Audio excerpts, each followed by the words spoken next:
Meghan Markle's actually following in Queen Elizabeth's footsteps for her birth plan. Don't expect to see Meghan Markle and Prince Harry pose for a photo op with their newborn baby immediately after the birth.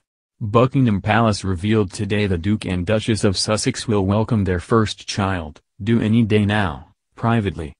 Their Royal Highnesses have taken a personal decision to keep their plans around the arrival of their baby private, the statement said. The Duke and Duchess look forward to sharing the exciting news with everyone once they have had an opportunity to celebrate privately as a new family. The news came as a surprise to anyone expecting a public presentation just outside the hospital almost immediately after the birth. Both Diana, Princess of Wales, and Kate Middleton posed on the steps of the Lindo wing following the arrival of all of their children, but that tradition is only shared between them. There is a much longer history of royal mothers having more private births, so in case you're wondering, no, Meghan Markle isn't breaking royal protocol by making this personal decision. The history of royal births. Queen Elizabeth II gave birth to all four of her children at home, Charles, Andrew, and Edward at Buckingham Palace, and Anne at Clarence House when the palace was undergoing renovation. The Queen herself was born by caesarean section on April 21, 1926 in private home, her maternal grandparents' London house. Her sister Princess Margaret was also born at a family home, Glamis Castle in Scotland on August 21, 1930. The Queen's grandmother, Mary of Teck, also gave birth in royal residences. Edward VII was born in White Lodge, Richmond Park in 1894. George VI, the Queen's father, was born at York Cottage on the Sandringham estate in 1895.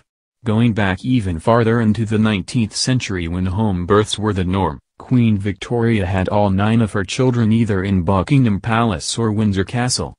The first notable royal mother to give birth in a hospital was the Queen's daughter, Princess Anne, who had Peter Phillips in the Lindo wing in 1977 and then Zara Phillips there in 1981. When Princess Diana followed suit for the births of Prince William in 1982 and Prince Harry in 1984, she and Prince Charles posed with their newborn sons outside the hospital. Kate Middleton chose the Lindo wing for all 3 of her children as well.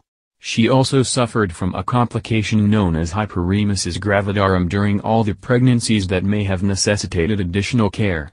When she was pregnant with Prince George in 2012, the illness even led to a hospitalization during her first trimester.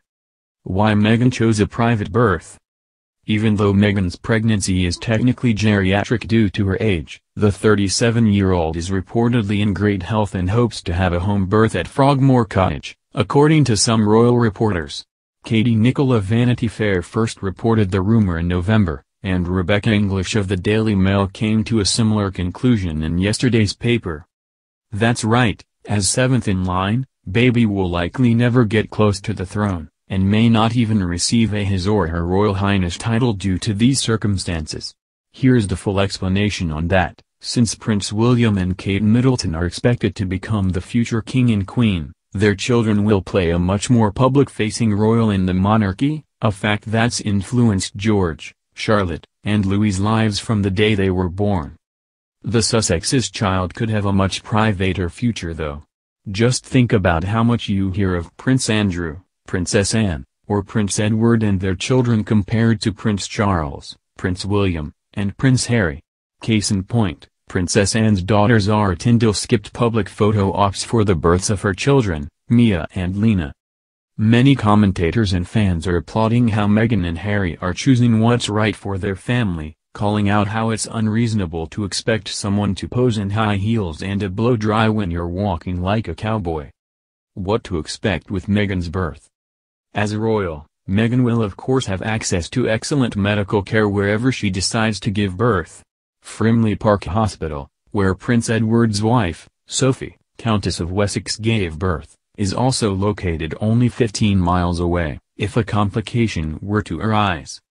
It is understood they quickly ruled out the option of using the private Lindo wing at St. Mary's Hospital, she wrote.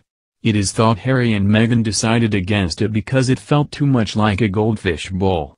The Duchess objected to the idea of standing on the steps of the maternity unit surrounded by the public and the media just hours after the birth, particularly when the child will not be in the direct succession. Whenever and wherever we see these portraits, one thing's for certain, Meghan and Harry will have one cute baby.